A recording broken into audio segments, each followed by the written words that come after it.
I was threatened with violence for wearing a pro-Palestine shirt at Camp Hollywood, which is the biggest swing dance event of the year, where people from all over the world come to celebrate the art form. And I would like to update you guys that there was actually sufficient pushback from the Camp Hollywood staff. Earlier, I was not aware of the full details, and so I was considering giving out the name of the person because I think it's important for there to be sufficient pushback and accountability for actions like intimidation, aggression, and threats to violence.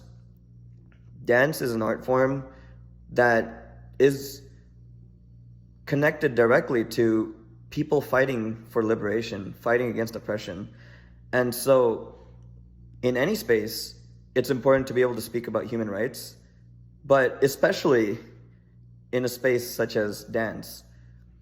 And so, I think it's incredibly important for it to be a safe space for people to speak up for Palestine as we're approaching 2 years on an ongoing genocide that is completely unacceptable.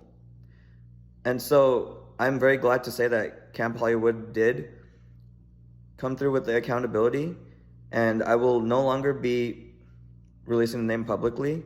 I was considering it before because even though it could be considered drama, it could be considered naming and shaming. I realized in order to talk about something related to Palestine that is inevitable, because no matter how many lives are taken, some people do not grasp what is happening, whether they don't believe it or they don't want to believe it or for some other reason. So I'm going to respond to DMs.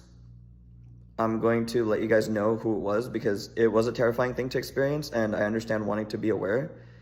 But the kind of accountability for maintaining a safe space where everyone can express themselves and speak about issues such as an ongoing genocide seems to be in a good place. So shout outs to Camp Hollywood for taking the action necessary and for the accountability. Thank you for listening.